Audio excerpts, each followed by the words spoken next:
Jika kamu memukul paku di dinding, kira-kira apa yang akan terjadi? Paku tersebut akan masuk ke dalam dinding tersebut dengan mudah. Itu sudah pasti ya kan?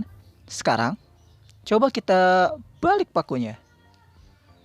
Jika kamu memukulnya, apa yang akan terjadi? Nah, kamu akan menemukan kesulitan dalam memukul paku tersebut ke dalam dinding, bahkan jika kamu memukulnya lebih kuat dari sebelumnya.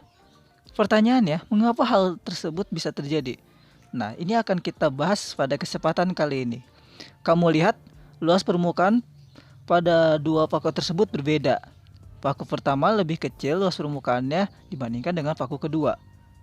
Maka kita tahu bahwa tekanan pada paku pertama akan lebih besar dibanding paku kedua. Nah, kita akan membahas ini secara detail untuk selanjutnya. Tapi sebelumnya, kita definisikan dulu apa itu tekanan. Tekanan adalah perbandingan antara gaya yang tegak lurus dengan luas area atau permukaannya. Nah, gaya itu dinotiskan dengan huruf N atau Newton, sedangkan untuk area itu adalah meter persegi. Nah, jadi dalam satuan unitnya, Newton per meter persegi. Itu disebut juga dengan Pascal atau PA. Kenapa disebut Pascal? Ini adalah untuk menghormati ilmuwan Prancis yaitu Blaise Pascal dalam kontribusinya untuk hidrostatik dan hidrodinamik. Satu pertanyaan yang cukup menarik. Apabila luas areanya diperbesar, apa yang akan terjadi pada tekanannya?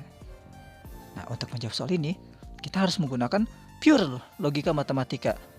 Nah, kalian bisa lihat di contoh ini, jika semakin besar luas areanya, maka tekanan tersebut akan semakin kecil. Nah, kita akhirnya mendapatkan ilmu baru. Nah, kembali ke paku tadi. Di sini terlihat jelas gaya tegak lurus berbanding dengan luas area.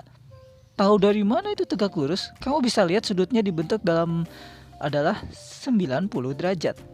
Nah, dari pengetahuan kita sebelumnya, kenapa memukul paku yang dibalik lebih susah? Bisa kita jawab karena luas permukaan atau area pakunya itu besar, sehingga menyebabkan tekanan menjadi kecil. Akibatnya, paku menjadi susah sekali untuk masuk. Aplikasi lain dari tekanan adalah bor listrik ini. Kalian lihat tuh di ujungnya itu kan dibuat kecil. Nah, ternyata sekarang kita tahu alasannya kenapa harus kecil. Itu supaya mendapatkan tekanan yang lebih besar dan mempermudah kita untuk melakukan pekerjaan kita. Nah, begitu pula saat kita ingin memotong buah dengan pisau. Menurut kalian, kenapa kita lebih mudah memotong buah dengan sisi tajamnya? Nah, kalian lihat, sisi tajamnya itu kan permukaannya lebih kecil ternyata dibandingkan dengan bagian tumpulnya.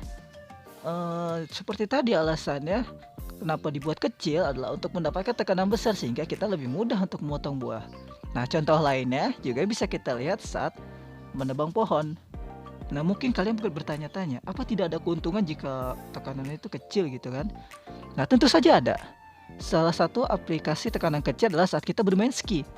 Kalian lihat kalau pemain ski itu kan kakinya tidak tenggelam ya ke salju. Nah, justru jika kita menggunakan tekanan yang besar, memakai misalnya tanpa alas gitu ya, areanya tidak kecil gitu, areanya kecil, justru kaki kita akan tenggelam ke salju. Nah, bagaimana? Sudah paham bukan apa itu tekanan dan manfaatnya? Terima kasih sudah menonton dan bye-bye.